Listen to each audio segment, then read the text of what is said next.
My self Subhash gorilla. जैसे आप लोगों को पता ही है कि हमारा फर्स्ट चैप्टर है वो रनिंग में है, जिसमें से मोस्टली टॉपिक है वो कंप्लीट हो गया था और जो रिमेनिंग टॉपिक है आज हम पूरा करने की कोशिश कर रहे हैं कि वो आज पूरा हो जाए। देखिए बेटा, आपने चैप्टर का नाम था रिप्रोडक्शन इन एंजियोस्पर्मिक प्लांट और उसमें हमने स्टार्टिंग किया था रिप्रोडक्शन की definition, asexual reproduction. Sexual reproduction के अंदर दो पार्ट थे, एक गैमोस्पर्मी और सेकंड का नाम था बेटा वेजिटेटिव प्रोपगेशन। अब वेजिटेटिव प्रोपगेशन में दो टाइप के वेजिटेटिव प्रोपगेशन थे, जिसमें से पहला हमने जो किया था वो था बेटा नेचुरल वेजिटेटिव प्रोपगेशन, किस ऑर्गन से होता है उसके बेस पे इसको आपने डिवाइड किया था। और उसी के अंदर हमारा सेकंड टॉपिक था artificial vegetative propagation. Artificial vegetative propagation जो होता है ह्यूमन मेड एक्टिविटीज से कंप्लीट होता है और उसमें से हमने दो टॉपिक है वो कर लिए हैं पहले वाले वीडियो तक। एक सेटिंग का टॉपिक कंप्लीट हो गया और एक क्या था बेटा लेयरिंग था, वो दोनों टॉपिक कंप्लीट हो गए। आज हम जो हमारा टॉपिक रहेगा उसका नाम क्या है बेटा, थर्ड मेथड है आर्टिफिशियल वेजिटेटिव प्रोपगेशन का और जिसका नाम है बेटा ग्राफ्टिंग। देखिए बेटा, कटिंग और ग्राफ्टिंग जो होता है उसमें थोड़ा सा डिफरेंस है, वैसे उससे मिलता जुलता ही प्रोसेस है।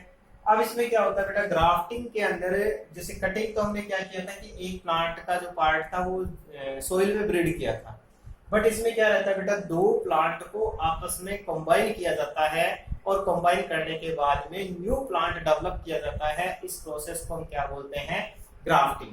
क्योंकि ये जैसे एक प्लांट पर आपने दो वैरायटी के फ्लावर डेवलप करने हैं, उस कंडीशन में भी होगा कि नीचे का जो प्लांट पार्ट होता है जिसका स्टेम यूज करते हैं और उससे दूसरे ऊपर वाला जो पार्ट होता है वो एक तरह से साइनोन जो होता है उसको यूज करते हैं, और जो नीचे का पार्ट होता है जो बेसल पार्ट होता है इंफीरियर पार्ट होता है उसको हम क्या बोलते हैं, स्टॉक, और ऊपर का जो होता है उसको बोलते हैं बेटा साइन। यानी कि क्या प्रोसेस रहती है कि एक पहले से ऑलरेडी प्लांट होता है, उसके ऊपर हम दूसरा प्लांट जब ग्राफ्ट करना चाहते हैं, दूसरा प्लांट उसके ऊपर लगाना चाहते हैं, तो उस वाले प्लांट के ऊपर हम अलग अलग शेप में इसको काट लेते हैं। काटने के बाद में जो वांटेड जिस डिजायर प्लांट इसके ऊपर लगाना चाहते हो वो इसके ऊपर शिफ्ट कर देते हैं और शिफ्ट करने के बाद में इसको क्या करते हैं बेटा, थ्रेड से बाइंड अप कर देते हैं। बाइंड अप करने के बाद में क्या होगा कि यहाँ की कुछ सेल्स है वो न्यू डेवलप होगी, सेल डिवीजन होगा और सेल डिवीजन होने के बाद में वहां पर क्या रहेगा बेटा, जो वो प्लांट पार्ट है उससे बाइंड हो जाएगा और ये कंबाइन होने के बाद में क्या बन जाएगा, न्यू प्लांट का फॉर्मेशन हो जाएगा। इस प्रोसेस को हम क्या बोलते हैं बेटा, ग्राफ्टिंग। देखिए डेफिनेशन की बात करें ये क्या होती है बेटा, एक प्रोसेस है जिसमें जो डिफरेंट प्लांट्स के जो पार्ट्स हैं उनको ज्वाइन किया जाता है। ये ऐसी प्रोसेस होती है, उसमें दो अलग अलग पार्ट को क्या किया जाएगा बेटा, ज्वाइन किया जाएगा और ज्वाइन करने के बाद में एक न्यू कॉम्बिनेशन से, दोनों के कॉम्बिनेशन से क्या बनेगा बेटा, एक न्यू प्लांट ग्रो होता है और इस प्रोसेस को हम क्या बोलते हैं बेटा, ग्राफ्टिंग।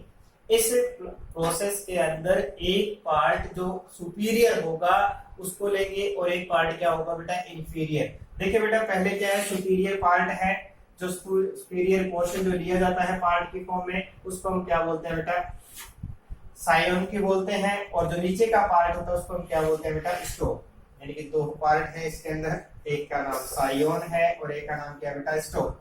दोनों के पार्ट हैं। अब इसको अभी मैंने आपको बता दिया था, ये इसकी प्रोसेस है। उसके बाद में किस टाइप से हम इसको यूज करते हैं, देखिए बेटा, अब इसमें क्या रहेगा, जैसे हम अभी बात कर रहे थे ये प्लांट है, ये इसकी बेस पार्ट है और इसी को हम क्या बोलते हैं बेटा, स्टोक। स्टोक के अंदर इस प्लांट पार्ट को हमने लिया। अब हम क्या करते हैं बेटा, एक दूसरा अदर प्लांट है और उस अदर प्लांट के अंदर क्या रहेगा बेटा, ऊपर का जो पार्ट है, इससे जिस टाइप से हमने कटिंग में मैच्योर ब्रांच का यूज किया था उसी टाइप से ये वाला जो पार्ट यूज करेंगे, जो क्या रहेगा बेटा, साइनोन के फॉर्म में रहेगा। इसके ऊपर इसको क्या करते हैं, ये तो एक पार्ट था स्टोक की फॉर्म में, और एक हम क्या करते हैं बेटा, दूसरे प्लांट के ऊपर का जो हिस्सा था ब्रांच की फॉर्म में, इसको हमने इसके ऊपर क्या कर दिया बेटा, ग्राफ्ट कर दिया। ग्राफ्ट करने के बाद में अब यहाँ पर क्या करेंगे, एक साइड से थ्रेड से इसको बाइंड अप कर देंगे। बाइंड अप करने के बाद में इस रीजन में यहाँ पर क्या होगी, न्यू सेल डेवलप होंगी। सेल डेवलप होने के बाद में बाइंड अप हो जाएगा, यानी कि कंप्लीट जुड़ जाएगा। जुड़ने के बाद में ये जो प्लांट है ये अपने कैरेक्टर शो करेगा और न्यूट्रिशन इसको नीचे वाले प्लांट से मिलेगी। इस प्रोसेस को हम क्या बोलते हैं बेटा, ग्राफ्टिंग। क्या बोलते हैं इसको, ग्राफ्टिंग। ज्यादातर ये क्या होता है सेम स्पीसीज के अंदर या सेम जीनस जो होता है उसी के प्लांट के बीच में पॉसिबल हो सकता है। तो ये हमारा एक आर्टिफिशियल वेजिटेटिव पॉपुलेशन था जिसका नाम था बेटा ग्राफ्टिंग। जैसे नॉर्मली क्या होता है बेटा कि जो गुलाब है, रोज जो होता है उसके अंदर इस प्रोसेस को यूज किया जाता है। यानी कि हम जानते हैं सभी लोग रोज के जो फ्लावर होते हैं उनके डिफरेंट डिफरेंट कलर होते हैं। उन डिफरेंट डिफरेंट कलर्स में हम चाहते हैं एक प्लांट पे सारे कलर प्रोड्यूस हो। तो ऐसी कंडीशन में क्या किया जाता है, अलग अलग ब्रांचेस पे अलग अलग प्लांट की जो कलर वैरायटी है उसको ग्राफ्ट करके हम एक प्लांट पर डिफरेंट कलर के रोज प्रोड्यूस कर सकते हैं। तो ये हमारा टॉपिक था बेटा ग्राफ्टिंग। अब देखिए बेटा ग्राफ्टिंग जो टॉपिक है इसी के अंदर क्या होता है, जो ग्राफ्टिंग करने का जो तरीका है उसके बेस पे ग्राफ्टिंग की फिर 4 मेथड की फॉर्म में हम यूज करते हैं। जैसे सबसे पहले हमारे पास है बेटा विप मेथड या इसको हम बोलते हैं टंग मेथड। विप और इसी को हम क्या बोलते हैं बेटा टंग मेथड की फॉर्म में यूज करते हैं। अब देखो बेटा ये क्या है तरीका, कुछ नहीं है कि हमने उस ग्राफ्टिंग के अंदर किस फॉर्म में उसको यूज किया है। जैसे विप मेथड के अंदर क्या होगा बेटा, जो स्काइओन है उसको क्या करेंगे बेटा इस टंग की शेप में कट करते हैं और उसी शेप में क्या करेंगे बेटा जो हमारा पार्ट रहेगा स्टॉक पार्ट है उसको भी इसी शेप में कट किया जाता है। अब दोनों एक दूसरे में क्या हो जाते हैं बेटा आपस में बाइंड अप हो जाते हैं। ये जो तरीका है यहाँ से किस शेप में आपने इसको कट किया है उसके बेस पे इसका नाम क्या हो जाएगा बेटा, जिस शेप में इसको काटेंगे उसी टाइप में इसको हो जाएगा विप मेथड है, विप या टंग है। दूसरे नंबर पे हम एक आता है बेटा बड ग्राफ्टिंग। क्या आता है बेटा, बड ग्राफ्टिंग की फॉर्म में आता है। एक हमारे पास क्या रहेगा बेटा बड ग्राफ्टिंग। अब बड ग्राफ्टिंग में क्या होता है कि प्लांट जो है इस टाइप से ये कोई प्लांट है, इस प्लांट के अंदर यहाँ पर कोई बड प्रोड्यूस हो रही है, इस टाइप से न्यू ब्रांच की फॉर्म में बड निकली है। इस बड को एक ट्रायंगुलर शेप में इस टाइप से क्या किया जाता है बेटा निकाला जाता है। और निकालने के बाद में जिस प्लांट को आप डिजायर प्लांट की जो बड होती है, जैसे मान लीजिए प्लांट ए था और ये प्लांट बी है बेटा, अब आप बी प्लांट को ए में ट्रांसफर करना चाहते हैं तो उसी शेप की एक बड को यहाँ से कट किया। कट करने के बाद में यहाँ से जो बड थी उसको तो आपने निकाल लिया, उसकी जगह आपने बी प्लांट की बड इसके अंदर जो है ट्रांसफर कर दी। उसी तरीके से यहाँ पर क्या कर देंगे बेटा बाइंड अप कर देंगे। और जब बाइंड अप कर देंगे, बाइंड अप करने के बाद में ये सेल्स बनेगी और सेल्स बनने के बाद में क्या होगा ये दोनों आपस में कंबाइन हो जाएंगे। कंबाइन होने से जो इस ब्रांच से जो वैरायटी होगी वो किससे होगी बेटा बी से बिलोंग करेगी। शायद समझ में आ गया होगा। सेकंड वाला देखिए बेटा बड का था। थर्ड हमारे पास जो है वो कौन सा बेटा क्रोन। थर्ड कौन सा बेटा क्रोन का है, ये हार्टली में आया था लास्ट ईयर क्रोन ग्राफ्टिंग। देखिए बेटा क्रोन ग्राफ्टिंग क्या है, क्रोन ग्राफ्टिंग का मीन्स होता है कुछ कंडीशन में स्टॉक का साइज बड़ा होता है। क्या होगा बेटा स्टॉक का साइज क्या होगा, यानी कि जो बेस प्लांट है उसका साइज क्या होता है ज्यादा बड़ा होता है और उसके ऊपर साइलोन जो है वो क्या होंगे बेटा छोटे छोटे लगाए। जैसे मैंने यहाँ पर एक हमने ग्राफ्ट कर दी एक ब्रांच, फिर एक ब्रांच यहाँ पर हमने ग्राफ्ट कर दी, फिर हमने एक ग्राफ्ट यहाँ कर दी और इस टाइप से क्या करते हैं बेटा एक से ज्यादा होते हैं। तो ये जो प्रोसेस बनेगी यानी कि ऊपर एक तरह से क्रोन लाइक स्ट्रक्चर बन जाती है, ताज की तरह ऊपर का जो कवरिंग है इस टाइप से, नीचे का स्टॉक था बड़ा, उस पे मोर देन वन साइओन जो है वो आपने इसके ऊपर ग्राफ्ट कर दिया। अब ये जो स्ट्रक्चर बनी है उसको हम क्या बोलते हैं बेटा क्रोन ग्राफ्टिंग। हाफिले में आया था स्टॉक का साइज बड़ा होगा और साइओन जो होते हैं वो मोर देन वन लगेंगे और इससे क्या होती है स्ट्रक्चर जो बनती है वो कैसे बनती है बेटा क्रोन लाइक स्ट्रक्चर बनती है। इसी बेस पे इसका नाम क्या है क्रोन ग्राफ्टिंग। यानी कि शेप के बेस पे है, टंग की शेप में है या आपने बड की शेप में काटा है या हम कह सकते हैं बेटा क्रोन की शेप में। एक आता है बेटा वेस की फॉर्म में आता है, वो भी कैसा होता है बेटा टंग की शेप नहीं है, वेस इस टाइप से जैसा शेप कटा है। वेस की शेप में क्या होगा बेटा इस टाइप से एक जो पार्ट है साइओन है वो इस शेप में काटा है, उसके बाद जो स्टॉक है वो इस शेप में काटा है। इन दोनों को क्या करेंगे बेटा इस टाइप से, ये क्या है साइओन, ये क्या है बेटा इसका स्टॉक, इसको आपस में क्या करेंगे फिट कर देंगे। फिट करने के बाद में ये स्ट्रक्चर बनेगी। ये इसका रूट पार्ट था, यहाँ पर इसको बाइंड अप कर देंगे। ये जो स्ट्रक्चर बनी है वो क्या होगी बेटा वेव्स की फॉर्म में आ गई। तो ये इस टाइप से कितने हो गए, 4 टाइप की जो ग्राफ्टिंग थी वो कंप्लीट हो गई। अब देखें बेटा, इसके साथ साथ हमारा एक टॉपिक कंप्लीट हो गया, आर्टिफिशियल वेजिटेटिव प्रोपगेशन।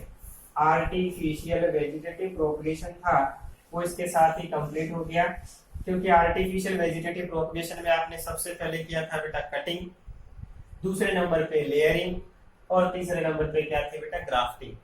डिफरेंस एक क्वेश्चन इंपॉर्टेंट रहता है, लेयरिंग और कटिंग में क्या डिफरेंस होता है, हमने उस टाइम पे डिस्कस किया था कि जो कटिंग होती है उसमें एडवांटेज रूट जो होती है प्लांट को सेपरेट करने के बाद में डेवलप होती है, जबकि लेयरिंग में क्या होता है बेटा, प्लांट जो पेरेंट प्लांट होता है उसके ऊपर रूट डेवलप हो जाती है, उसके बाद में उसको क्या करते हैं, सेपरेट करते हैं। जबकि ग्राफ्टिंग में क्या होता है, दो डिफरेंट प्लांट पोर्शन को आपस में कंबाइन किया जाता है और कंबाइन करने के बाद में एक न्यू प्लांट डेवलप करते हैं। इस प्रोसेस को हम क्या बोलते हैं, ग्राफ्टिंग बोलते हैं। ग्राफ्टिंग का मेथड जिस शेप में जिन पोर्शन को काटा जाता है उसी बेस में उसको डिवाइड किया जाता है।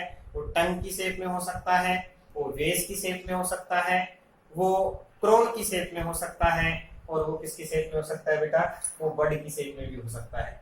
अब हमारा लास्ट टॉपिक है जो इस बार यानी कि 2020 में 1 मार्क्स का क्वेश्चन आया था। देखिए बेटा, लास्ट टॉपिक है सेक्सुअल रिप्रोडक्शन, फर्स्ट चैप्टर का last topic, sexual reproduction in angiospermic plant. Angiospermic plant में सेक्सुअल रिप्रोडक्शन किस टाइप से होता है। इससे पहले आपको जब हमारा टॉपिक चल रहा था तब आपने देखा था बेटा एक वेजिटेटिव पार्ट होता है और दूसरा क्या होता है बेटा, रिप्रोडक्टिव पार्ट। डेफिनेशन वगैरह आप जानते हैं पहले से, बाई पेरेंटल होंगे, दूसरी बात रहेगी बेटा गैमेट का फॉर्मेशन होगा, यानी क्या होगा बेटा, बाई पेरेंटल कंडीशन आएगी, उसके साथ साथ गैमेट्स का फॉर्मेशन होगा। जो एसेक्सुअल में नहीं थे वो चीजें यहाँ पर होंगी। एसेक्सुअल में आपने पढ़ा था बेटा यूनिसेक्सुअल कंडीशन आती है, gamete formation and gamete fusion are absent. यहाँ पर क्या होगा बेटा, gamete formation and gamete fusion present होंगे, और उसमें क्या आएगी बेटा, वेरिएशन आएगी। ये वाले टॉपिक अपने हैं नहीं। उसके बाद में देखें बेटा, रिप्रोडक्टिव पार्ट की हमने बात की थी। प्लांट जो है, प्लांट का 2 पार्ट के अंदर हमने डिवाइड किया था। जब वेजिटेटिव प्रोपगेशन आपने डिस्कस किया था कि वेजिटेटिव प्रोपगेशन के अंदर हमने डिस्कस किया बेटा, प्लांट का वेजिटेटिव पार्ट है, वेजिटेटिव पार्ट में रूट्स आ जाते हैं, रूट, स्टेम, लीव्स, और उसके बाद में जब प्लांट लगभग रिप्रोडक्टिव कंडीशन में आता है, जब रिप्रोडक्शन करने की कंडीशन में आता है, तब उसमें क्या हो जाता है बेटा, फ्लावर डेवलप हो जाते हैं। क्या डेवलप हो जाएगा बेटा, फ्लावर डेवलप हो जाते हैं। अब यानी कि कहने का मतलब जब प्लांट में सेक्सुअल रिप्रोडक्शन किससे होता है बेटा, फ्लावर से होता है। फ्लावर जो पार्ट होता है वो रिप्रोडक्टिव पार्ट होता है प्लांट का, और इससे क्या करते हैं बेटा, रिप्रोडक्शन करते हैं। तो इस बार जो एग्जाम में क्वेश्चन आया था कि प्लांट के जो फ्लावर होते हैं उसमें कौन कौन से पार्ट्स होते हैं, वैसे 11th क्लास में आपने पूरा टॉपिक अच्छे से डिस्कस किया है, फिर भी हम देख लेते हैं कौन कौन से पार्ट्स होते हैं। इस तरह से बात करें एक प्लांट फ्लावर की, कौन कौन से इसके अंदर कंपोनेंट रहेंगे। बात कर रहे थे हम रिप्रोडक्शन में फ्लावर, ठीक है। पहले सबसे पहले तो ये होगा कि फ्लावर होता क्या है। फ्लावर क्या होती है बेटा, एंजियोस्पर्मिक प्लांट में एक मॉडिफाइड लिमिट ग्रोथ की शूट होती है। क्या होगी डेफिनेशन कि प्लांट जो होता है angiospermic plant, flowering plant gymnosperm और एंजियोस्पर्मिक प्लांट में ही फ्लावर प्रेजेंट होता है। और इस फ्लावर के अंदर क्या होगा बेटा, जो एंजियोस्पर्मिक प्लांट है उसमें लिमिट ग्रोथ की मॉडिफाई क्या होगी बेटा, जो शूट होती है उसको हम क्या बोलते हैं, फ्लावर बोलते हैं। अब देखिए 11th क्लास में आपने पूरी डिटेल से फ्लावर को पढ़ा था। इसका पेडिकल पार्ट होता है, इस पेडिकल पार्ट के ऊपर थैलेमस पार्ट होता है, थैलेमस के ऊपर क्या होते हैं बेटा, फ्लावर के पार्ट होते हैं। अब फ्लावर के पार्ट यदि पूरे कंप्लीट हो तो उनको बोलते हैं कंप्लीट फ्लावर। यदि इनमें से कुछ एब्सेंट हो तो उसको हम क्या बोलते हैं बेटा, अनकंप्लीट फ्लावर। उसके साथ साथ आप लोग जानते हैं कि फ्लावर के अंदर 4 वॉर्ल होते हैं, 4 साइकिल होते हैं, 4 पार्ट होते हैं। जिसके अंदर आउटर मोस्ट जो होता है उसको हम बोलते हैं बेटा calyx, Corolla, androecium and gynoecium. यानी कि फ्लावर को जब हम देखते हैं बाहर ग्रीन कलर की जो कवरिंग होती है उसको हम क्या बोलते हैं बेटा, कैलेक्स बोलते हैं। दूसरे नंबर पर जो कलर्ड पार्ट होता है फ्लावर का उसको हम क्या बोलते हैं बेटा, कोरोला बोलते हैं। मेल जो पार्ट होता है उसको हम क्या बोलते हैं, एंड्रोसियम। और फीमेल रिप्रोडक्टिव जो पार्ट होता है उसको हम क्या बोलते हैं, गाइनोसियम। देखिए बेटा आपके सामने फ्लावर का डायग्राम है। इस बार 2020 के अंदर जो क्वेश्चन आया था फ्लावर पार्ट्स के मार्क्स नाम पूछे थे, 1 मार्क्स का क्वेश्चन था। तो देखिए बेटा ये नीचे का जो पार्ट होता है फ्लावर का उसको हम क्या बोलते हैं, पेडिकल। उसके बाद में आपने पढ़ा था पेडिकल और सेसाइल की बोस पे। उसके बाद में इसका पार्ट होता है उसको हम बोलते हैं थैलेमस, और थैलेमस के ऊपर 4 साइकिल है वो प्रेजेंट होते हैं। देखिए बेटा बाहरी बाहर वाला जो पार्ट होता है उसको हम क्या बोलते हैं, कैलेक्स। और सिंगल पार्ट जो ग्रीन कलर का होता है उसको हम बोलते हैं सेपल। उसी टाइप से कलर्ड का ग्रुप जो होता है कलर्ड पार्ट का उसको बोलते हैं कोरोला, और इसके सिंगल पार्ट को हम क्या बोलते हैं, पेटल्स। उसके बाद में मेल रिप्रोडक्टिव सिस्टम जो होता है फ्लावर का उसको बोलते हैं एंड्रोसियम, और सिंगल पार्ट को क्या बोलते हैं बेटा, स्टेमन। एंड्रोसियम पूरे सिस्टम को बोलते हैं। एक पार्ट जो आपको दिख रहा है ये वाला यहाँ से लेके यहाँ तक, इस पार्ट का नाम क्या है बेटा, स्टेमन। उसी टाइप से ये वाला जो इनर मोस्ट वॉल होता है उसको हम क्या बोलते हैं बेटा, female reproductive system of the flower, इसको बोलते हैं गाइनोसियम। क्या नाम है बेटा इसका, गाइनोसियम। और गाइनोसियम की यूनिट जो होती है उसको हम क्या बोलते हैं, पिस्टल। इसको हम क्या बोलेंगे बेटा, पिस्टल। अब देखिए इन 4 वॉल्स में से इनमें से 2 कैसे होंगे बेटा, एसेंशियल नेसेसरी होंगे, और 2 क्या होंगे बेटा, एसेसरी होंगे। यानी कि 2 तो पूरी तरह से एसेंशियल होंगे और 2 क्या रहेंगे बेटा, हेल्पर। क्यों, इसका रीजन ये है बेटा, फर्स्ट रीजन की सेपल एंड पेटल क्या करते हैं बेटा, एक फ्लावर की रिप्रोडक्शन में हेल्प करते हैं, इसलिए इसको हेल्पर पार्ट बोलते हैं। द अदर पार्ट है 2 एंड्रोसियम एंड गाइनोसियम। क्या है कि both are involve in reproduction, ये दोनों के दोनों किसमें इन्वॉल्व होते हैं, रिप्रोडक्शन में। इनके बिना रिप्रोडक्शन पॉसिबल नहीं है, इसलिए इनका नाम क्या है बेटा, एसेंशियल। ये 2 हो गए पार्ट इसके। अब देखें ये इसके हेल्पर और इसके इंपॉर्टेंट पार्ट आ गए। अब देखिए बेटा जब हम बात कर लेते हैं स्टेमन की, स्टेमन के अंदर क्या होते हैं, 3 पार्ट्स होते हैं। अपर मोस्ट जो बाइलोब स्ट्रक्चर दिखती है आपको उसको हम क्या बोलते हैं बेटा, एंथर। क्या नाम होता है इसका, एंथर। और एक थ्रेड लाइक स्ट्रक्चर जो होती है उसको हम क्या बोलते हैं, फिलामेंट। उसको हम क्या बोलेंगे, फिलामेंट। और दोनों को आपस में जो कनेक्ट करता है उसको हम क्या बोलते हैं, कनेक्टिव। क्या बोलेंगे इसको, कनेक्टिव। क्योंकि नेक्स्ट चैप्टर जो रहेगा वो उनमें पूरा डिटेल से वापस से पढ़ेंगे, फिर भी हमारा इंट्रोडक्शन है इसलिए बता दें। ये था स्टेमन के पार्ट, यानी एंड्रोसियम, स्टेमन। स्टेमन के अंदर 3 पार्ट्स हैं, एंथर, कनेक्टिव और फिलामेंट। उसी टाइप से जो गाइनोसियम है उसके अंदर भी 3 पार्ट्स होते हैं बेटा। अपर मोस्ट जो पार्ट होता है थोड़ा ब्रॉड एरिया होता है उसको हम क्या बोलते हैं, स्टिग्मा। एक ट्यूबुलर स्ट्रक्चर होती है इसका नाम क्या होता है, स्टाइल। और लोअर मोस्ट पार्ट जो होता है उसका नाम क्या होता है बेटा, ओवरी। उसके पार्ट का नाम क्या होगा बेटा, ओवरी। तो ये प्लांट के अलग अलग पार्ट्स हैं, उनके अंदर क्या होगा बेटा, इस टाइप से रिप्रोडक्शन के अंदर इन्वॉल्व होंगे। तो ये रिप्रोडक्शन का आगे का जो चैप्टर रहेगा पूरा इसी के ऊपर रहेगा। इसके साथ हमारा जो चैप्टर है वो क्या हो गया बेटा, कंप्लीट हो गया है। यहाँ तक जो टॉपिक थे वो कंप्लीट हो गए। आगे हमारा जो चैप्टर होगा इस पे रहेगा, फ्लावर के इंटरनल पार्ट्स हैं उनके ऊपर रहेगा। सभी के लिए इसके एक्सरसाइज क्वेश्चन आप कर लेना, और जो भी क्वेश्चन आपको नहीं आए वो कमेंट बॉक्स में डाल देना। जो भी प्रॉब्लम होगी वो आगे उसका सॉल्व आउट कर दिया जाएगा। Thank you.